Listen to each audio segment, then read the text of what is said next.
What are my top 10 Terry Pratchett books?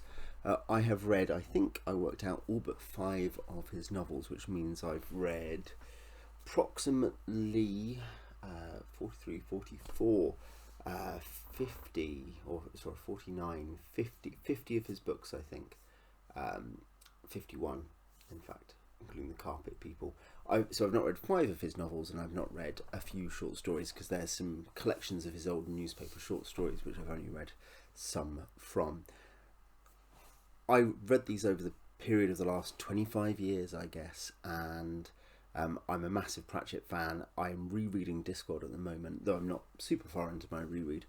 And so there is a weird thing in which I definitely see these as kind of in some ways, my favourite big series, or most ways my favourite big series, and very valuable to me personally. But when I think about my top 10, I'm sometimes thinking, oh yeah, that's a book I read 16 years ago, and so my memories are going to be fuzzier on some of these than on others. And in that sense, don't judge me too harshly if I don't remember certain things, or if I've forgotten the merits of a book I may well have enjoyed even more back at the time when I first read it. My first book was Hogfather, for what it's worth, and I have we're currently reading, as well as Discworld, we're currently reading through the Bromeliad with the kids.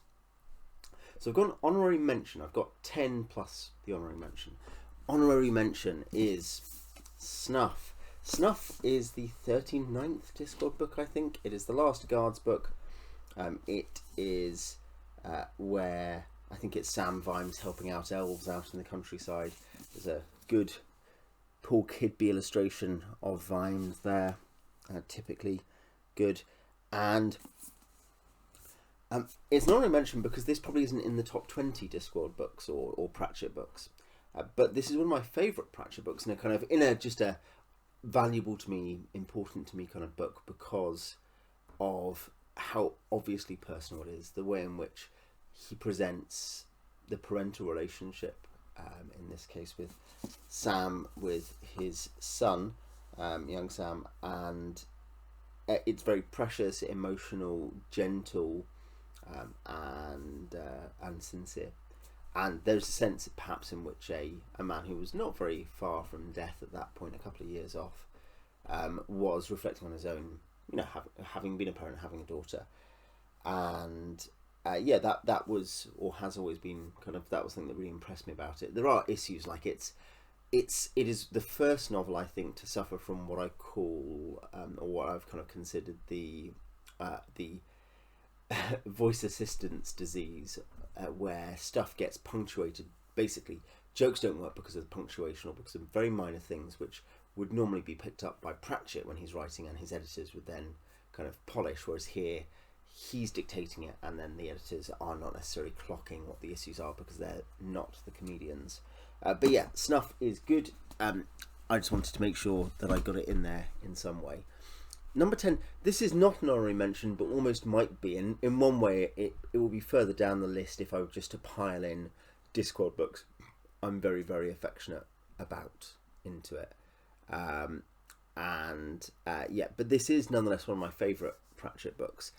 This is a collaboration, but it is not the collaboration you're expecting. It is, oh wow, that shiny cover, Terry Pratchett and Stephen Baxter, The Long Earth. This is book 1 of the Long Earth series. This was a Warstones exclusive edition, which came with an exclusive story. There is the Stepper. This is sci-fi, and it is about basically kind of potato battery operated thing which lets you step into parallel universes. It's a multiverse book, and there are all these millions eventually of parallel worlds which people can go and explore. It becomes the new frontier.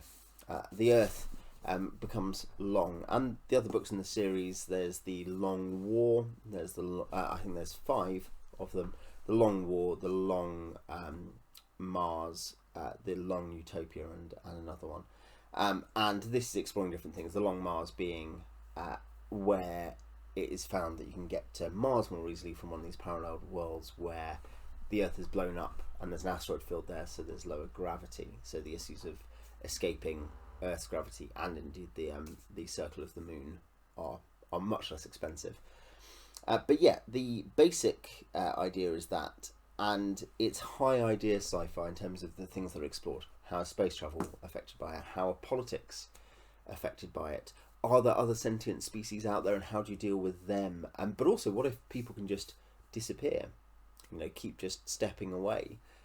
What if, I guess, how are politics and social formation and resource wars dealt with?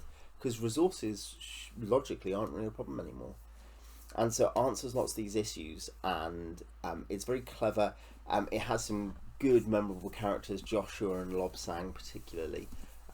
And in the earlier couple of books particularly, there is a strong Pratchettian influence. He wrote outlines basically with Baxter, then Baxter wrote the main body. But in earlier books, there are more sections which are obviously written first by Pratchett. And by that I mean they're basically funny and bouncy and soft. And yeah, I think The Long Earth is worthwhile. I think, yeah, there are worlds waiting. All it takes is one small step. I think they end up underrated because they are a collaboration not with Neil Gaiman. They're not predominantly humour books, but they are actually quite good modern high kind of hard sci-fi. That's my number 10. My number 9, and this, I think, for a long time at least, probably was a top 10. Again, this is part of the problem I've got is I'm like, oh well, I could just make a list of all my favourite books, and they're all Guards books, or something like that. You get the problem. But I'm trying to be representative of the things I enjoy in Pratchett as well. And this probably was, or often has been, a top 10 book. This is the best Rincewind book. It's Interesting Times, where basically Rincewind, Cohen the barbarian, he's obviously a Conan figure, but he's also elderly and Jewish, go to mock China. And the big thing here, I think, is that you end up with the Silver Horde, are they called? I don't know if it says on the back, but the Silver Horde, led by Cohen, of elderly barbarians looking for one last ride, is obviously a great Western takeoff. It should remind you, if you know your Westerns, of things like Ride the High Country or The Wild Bunch or something like that, and or indeed the great Tennyson poem Ulysses. And it's funny, and it has a kind of a soft heart as well, and it has two Flowerback, who's the best part of the relatively weak first two Discworld books. They're still funny. Colour of Magic Light, fantastic. It has two Flowerback, and so you get this kind of the weight of Rincewind's human relationships, and the fact that he is not merely a caricature. He's not merely a Blackadder take, as it were. And yeah, I enjoyed it a lot. I don't know, maybe when I reread it, it will suffer. By the way, I think this is our first Josh Kirby cover. How wonderful. But yeah, I think it may suffer on the reread. We will find out. 8. This is a YA book. What year was this from? Fairly late. 2008, so not incredibly late, but Nation. Nation is basically a Victorian girl ends up washing up on the boys' island, and what was there has disappeared. You know, that his former village and so on have gone, and you have this kind of culture shock, this morality shock, this religious shock. And what I liked, and it's not Discworld, it's our world, like Dodger, but unlike Dodger, it has fantastic elements or something like that. Dodger is okay if you are interested in his other real life YA from that later period, because he wrote a big block of children's and YA early on. Carpet People in the 70s, republished in the 80s, I think extended, then the Bromeliad and the Johnny trilogy, and though, you know, that's into the early 90s. Then there's a big gap, and then he starts publishing Discworld YA with The Amazing Morris, early noughties, and then late noughties he gets Dodger and Nation out, which are non-Discworld YA, and Tiffany Aching, also YA in the Discworld. But yeah, I think what's great here, the characters, the nascent relationship and getting to know each other of the boy and the girl, and also kind of fairly mature late Pratchett reflection and philosophy, because I think there is a great deal of good. I'm not sure when I say is it good philosophy. Do I mean it's good? Do I mean it's groundbreaking? What I mean is it's honest and thoughtful and engaged philosophy, and in humorous fictional form. And even though I often disagree with it, it's a valuable sharpening and a valuable interlocutor. And I think Nation is good late Pratchett philosophy, a bit like I guess The Long Earth is. The degree to which he is with Baxter trying to work out the issues of what would happen if you could cancel out these issues, or what would happen if this kind of new issue arose due to this new situation. And yeah, I would say Nation is a very unique and interesting Pratchett book, which does that particular thing, that Pratchett thing, very well, whilst also, and this is his other great strength, humour. I actually think in a funny way is the third thing. The best things for Pratchett are character and philosophy, but yeah, it has great characters. I think, where are we, on 7 perhaps by now? Yep, number 7 I think. Going Postal. That's a Paul Kidby cover. There we go. And this is the first Moist book, starring Moist von Lipwig, who is a convicted criminal, mock executed and then saved and dirty dozened into fixing city bureaucracy in Ankh-Morpork. First the postal service, how it gets stuff actually delivered, but also how it creates new technology and uses it. Then the tax office making money, and then finally raising steam and nascent railways. That is maybe the weakest Discworld novel, apart from Color of Magic Light Fantastic. I liked it, I enjoyed it, but it was definitely the only one I maybe ever struggled reading in terms of loving it, just getting to the end quickly. I still enjoyed it. Going Postal, though, and Making Money are both really good books, and for many people would actually be very high on their top 10s. Moist is, along with Tiffany, a late invention. Gets fewer books than Tiffany. She gets 5, he gets 3. But he, there's something where he is the Discworld everyman in a way that Rincewind was kind of a comical everyman. How would you react if these terrifying things happened? You'd probably run away. Moist is actually, yes, he's a criminal or whatever, and yes, he's also very clever, but he has a much more everyman personality in terms of being an ordinary fellow who has got caught up in extraordinary events due to his own extraordinary qualities, albeit. And he has particularly a Dorabelle Deerheart, his terrifying love interest, and coming in this trying to deal with, I think, good Pratchett philosophy, thinking about city bureaucracy and thinking about motivation and leadership, and also very good new characters, moving the Discworld forward from characters, say with Granny, where essentially he had run out of things he needed to say before she died.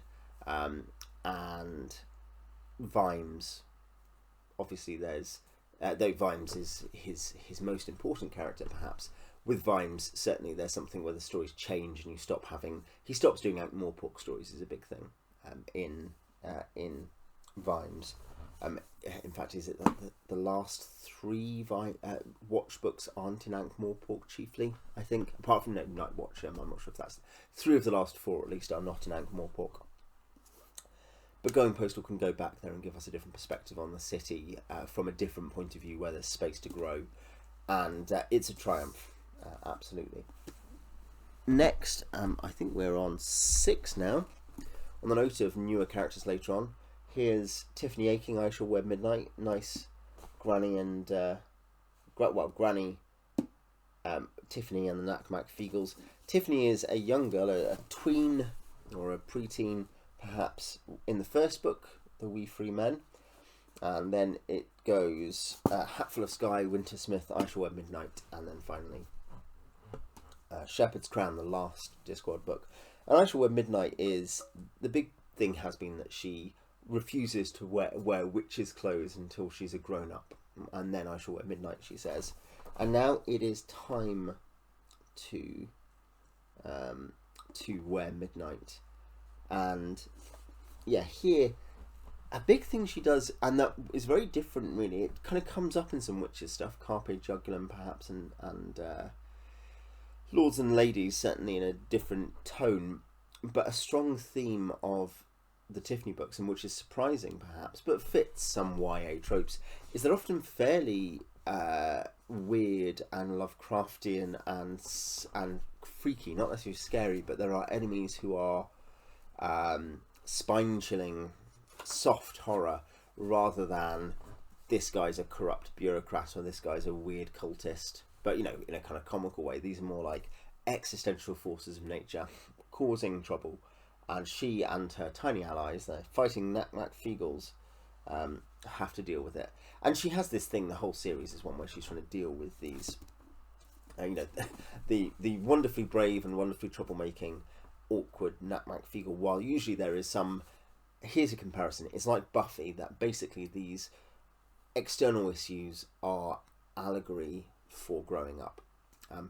That's the thing, by the way, about those, you know, that and Angel. Angel is about heroism. They're actually very strongly themed programs, and I think that's the case much more with Tiffany Aching than it is with other series, as much as other sub-series have that.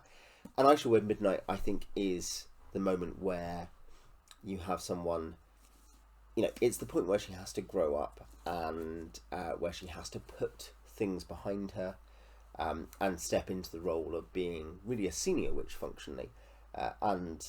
It's probably, and again, this is working off if I last read Shepherd's Crown, in 2013 or something, or whatever it might have been. This I read some time ago, and so it may change on a reread, but I remember greatly enjoying it.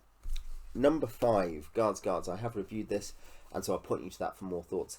It's the first Guards novel. The Guard, the Night Watch at least. The Day Watch kind of has a residual function as a security force, you know, kind of riot police. But the Night Watch, which is often dealing with investigative crime and petty crime by individuals, is basically outdated due to the guild system. And Vimes, the captain, is a drunk who manages to recapture his love of investigating because a dragon is burning his city. And it's funny, it's powerful, it is probably more than Weird Sisters, which is, for some people, the first really classic Discworld novel. Others would say Mort, others really like Pyramids and stuff. But Weird Sisters is great. I think what moves this on in the Discworld is a sudden sort of moral and existential weight, which comes from Vimes more than it ever comes from Granny in the Witches novels. And I think Guards is one of the best examples of that within the Guard series and within the whole Discworld. 4.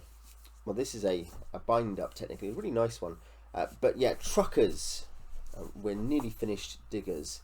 But Truckers, Diggers and Wings are the bromeliad. They're about basically, we fairly quickly find out these creatures who can't really come from Earth, logically, who are like, you know, they're this big.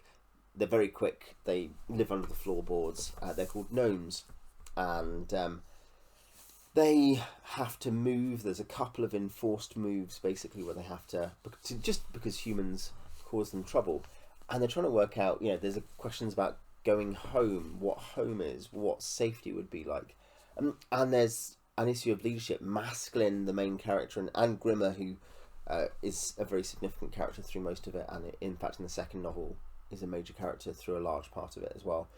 They have to, who are from a band of gnomes who live outside, who end up migrating and living in a department store where there's a big gnome civilization. They have to be the young generation taking responsibility, adapting the old, sifting knowledge, and pushing forward to the new. And there are senses in which this is not, you know, mature work necessarily. I think technically it comes after, you know, they were published after Guards, so, or at least they were finished after Guards, so they are mature in the sense they are from the start of his peak onwards, and his peak was a very long peak. I mean, we're talking about a 15, 16, 17 year peak. But there is a sense in which maybe some of the expression is immature. Some of the ways that he tries to address issues is much more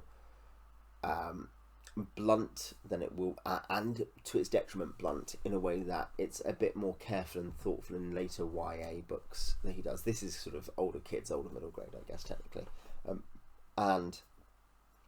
So there are some limitations, but the sheer joy and humour and the compelling nature of the characters, the the very memorable nature of the characters, and a fairly large cast as well, really, and just the great fun of them trying to work out how to use human vehicles. That itself is its own special joy in the Bromeliad. Book 3, my favourite Witches book, Witches Abroad. Is this the third Witches book, possibly? I feel like it might be, maybe even the fourth. Well, equal rights, it technically is 2, so 1, 2, it's the third, it comes before Lords and Ladies. Here, basically, the 3 witches end up going to New Orleans, functionally it's not New Orleans, because servant girls have to marry the prince. That's what life is all about. You can't fight a happy ending, capital letters, happy ending, at least up until now. And again, I last read this a long time ago, but there are so many things I remember from it. It has some of the most memorable scenes and landscapes in the whole of Discworld, and that has to be, in a sense, that has to be worth something anyway, doesn't it? That you remember lots of things from it, set pieces. But I think that was perhaps the sign for me that it had a strong world around it, and though the witches in general, where they're strong, is from being kind of interesting, memorable, distinctive characters, particularly Granny, obviously. Where the witches' novels theoretically struggle, or could struggle, is from the fact there's not always very strong internal stakes for the characters, where for Vimes there tend to be. And for Granny, you get that in Carpe Jugulum particularly. She gets some of that sometimes. But here, and Masquerade does a similar thing by sending them to Bank Morport, but here you see that problem avoided by giving a very rich external environment. And that's why Witches Abroad is my favourite. I will hopefully be rereading Weird Sisters soon, and so we'll see how that compares. My second favourite is, for those who have ever spoken to me about Discworld, I think my top 2 will not surprise them, but my second favourite is Reaper Man. It's an interesting thing. One person said to me, and I think that other people are agreeing, that generally Hogfather's seen as the best Death novel. Death is one of the kind of sub-series in this. Death is Death is this anthropomorphic Grim Reaper who doesn't really mean any harm, except he kills everyone.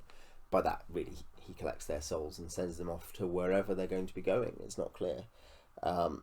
And he is used as a Spock-like figure by Pratchett to understand humanity, to investigate humanity from the outside in, rather than the other main characters who are human.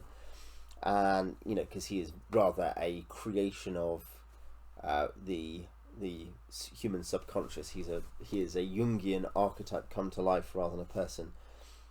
And Reaper Man, one reason I think people prefer Hogfather is bigger, is more sprawling.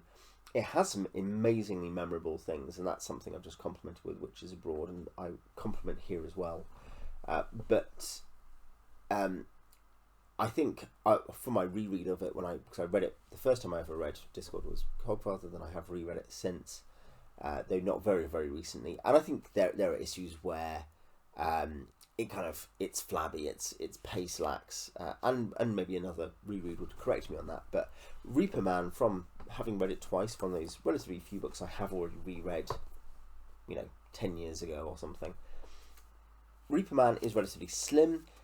It has a kind of silly subplot about a living shopping centre, which I think my American friends struggle with, because though, of course, you have your shopping malls, there is a certain humour and campiness to the shopping centre with its shopping trolleys and stuff, which is very British, and will just be less effective elsewhere, I guess. Humour travels less well than drama, even if humour is, some would say, the higher art.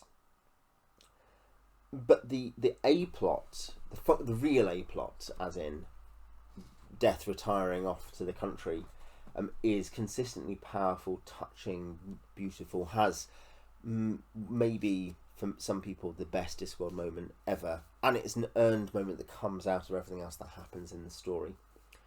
So yeah, Reaper Man, again, we'll have to go back to it and see, but it's amazing. Here is a book I have reread. I think I might have even reread this twice. My number one Pratchett book of any kind across all his series, it's Night Watch. This is not surprising again, and this is less controversial than Reaper Man, where Hogfather may be preferred.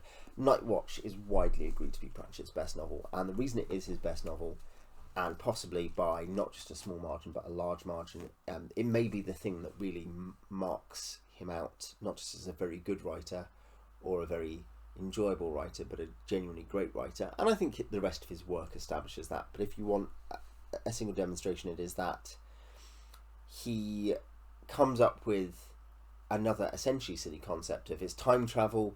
It's a Les Mis parody. It has a great Night Watch. Is it Night Watch of Harlem? In fact, you do have, wonderfully, I think, yeah, you do have the original on the back there, but the great old master by Rembrandt, the militia company of Captain Franz Bannenkoch. These are easy things to think, oh, that's a good gag. But the existential weight of the Vimes stories comes to its apogee here, not just with the Vimes, but with the idea of the city and a broader cast. It's his most successful big cast piece. It's his most successful plot, I think. It is incredible character work as Vimes travels back in time, replaces his own mentor, and has to mentor his young self in a very crooked, corrupted police force under a dictator. Under a vicious, not just under a dictator, Vetinari is a dictator, but a vicious, evil, brutal, insane autocrat. And he's got to take part in this uprising, knowing what will happen, knowing what he has to preserve against a time-travelling villain. And the idea of contingency, and I wouldn't say fate, but the idea of inevitability, the idea of, I guess, is Spinoza's idea of, is this the best possible world? All these things come up.